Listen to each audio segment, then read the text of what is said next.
Hello, Brent here.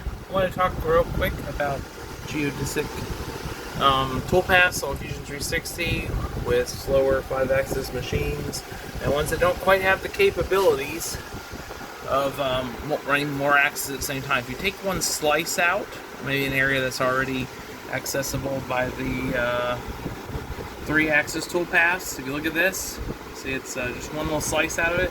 It's going to make and you make sure you have both ways turned on. You're going to see this thing move a lot faster.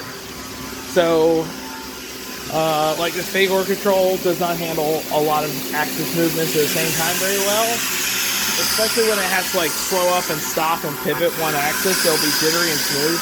So if you're using all of the existing tips for making your 5-axis smoother, and you're doing a 360 toolpath and you don't have continuous C-axis or something like that, and you want to get better performance out of it, just try taking a slice out of your toolpath. And look at that.